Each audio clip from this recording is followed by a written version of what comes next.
Bismillahirrahmanirrahim. Assalamualaikum warahmatullahi wabarakatuh. InsyaAllah pada hari ini kita akan membuat satu sesi perbincangan tentang literasi bahasa. Okey. Saya akan memulakan perbincangan ini terlebih dahulu. Yang pertama, maksud literasi bahasa. Okey. Literasi bahasa merujuk kepada keupayaan seseorang untuk menguasai kemahiran membaca dan menulis dengan berkesan. Okey.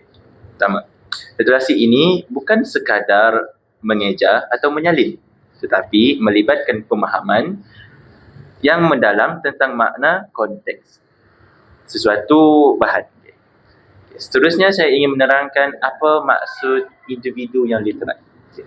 Individu yang literat adalah individu yang memiliki kecekapan tersebut dan mampu menggunakan bahasa untuk memperoleh, mentafsir serta menyampaikan maklumat dengan tepat. Itu adalah maksud literasi bahasa dan maksud individu yang literat.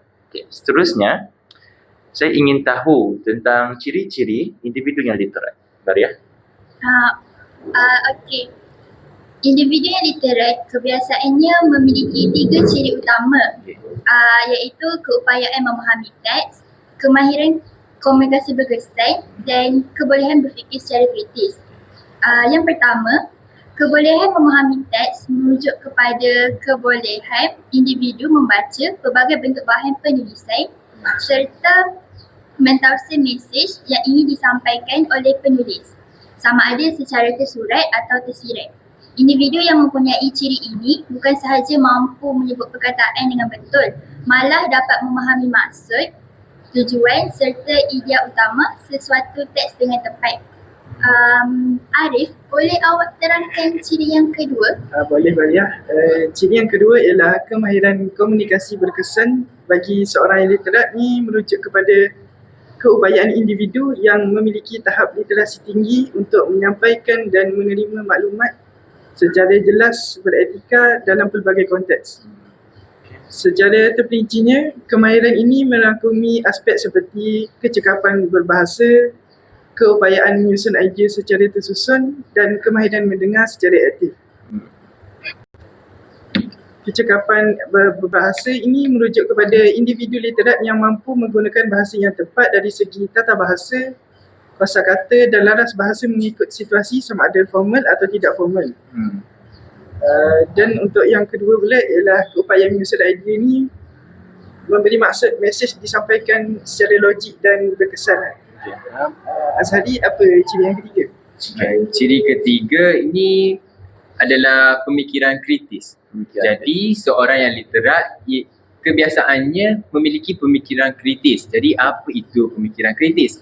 Pemikiran kritis ini ialah keupayaan menganalisis, menilai dan mensintesis maklumat secara objektif daripada pelbagai sumber, bukan sekadar membaca tetapi memahami, mempersoal dan mengaplikasi apa yang dibaca untuk membentuk keyakinan dan menyelesaikan masalah tersebut. Tapi boleh tak saya nak tahu apa contoh situasi yang dialami oleh seseorang individu yang belum literat sepenuhnya? Auni? Okey Azhari. Saya akan memberikan satu situasi yang menunjukkan bahawa murid itu belum literat secara sepenuhnya. Okey, contohnya dalam satu kelas itu, guru meminta murid untuk membaca isi kandungan teks sesuatu bahan, tetapi murid tersebut dapat membaca dengan lancar.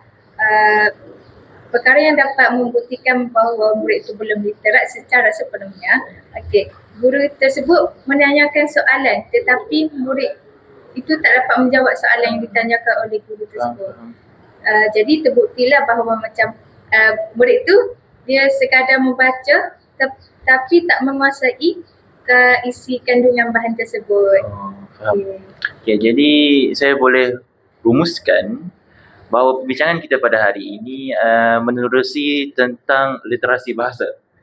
Dan yang kedua adalah kita membincangkan tentang ciri-ciri individu literat, iaitu keupayaan memahami teks, kemahiran komunikasi berkesan dan pemikiran yang kritis. Betul. Jadi semua setuju dengan perbincangan pada hari ini?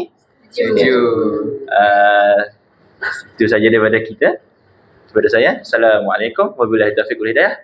Assalamualaikum warahmatullahi wabarakatuh. Waalaikumsalam warahmatullahi wabarakatuh.